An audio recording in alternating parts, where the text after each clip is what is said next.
Davos to Delhi via Vijayawada. AP CM Chandrababu roaming చేస్తున్నారు. రేపు జరిగే నీతి ఆయోగ్ సమావేశంలో పాల్గొనేందుకు హస్తిన బాట పట్టిన ముఖ్యమంత్రి కేంద్ర పెద్దలతో చర్చలు జరుపుతున్నారు. నగదు రహిత లావాదేవీలపై ముఖ్యమంత్రుల సమావేశానికి సారథ్యం వహిస్తున్న చంద్రబాబు రేపు ప్రధాని మోడీని కలిసి మధ్యంతర నివేదిక సమర్పించనున్నారు.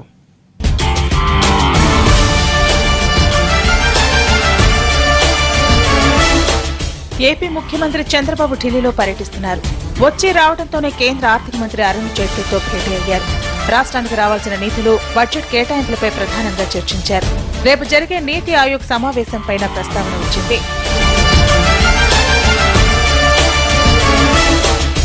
నగదు రహిత లావాదేవీలకు సంబంధించి ఏర్పాటైన ముఖ్యమంత్రుల సమావేశానికి సారథ్యం వహిస్తున్న చంద్రబాబు రేపు సాయంత్రం ప్రధాని మోడీని కలిసి నివేదిక సమర్పిస్తారు. ప్రజల్లో నగదు రహిత లావాదేవీలతో అవగాహన కల్పించేందుకు చర్యలపై ఇప్పటికే ఈ కమిటీ చర్చించింది. క్యాష్లెస్ ట్రాన్సాక్షన్స్ పెరిగేందుకు తీసుకోవాల్సిన చర్యలపై అందరి అభిప్రాయాన్ని పరిగణలోకి తీసుకుని నివేదికను సిద్ధం చేసింది.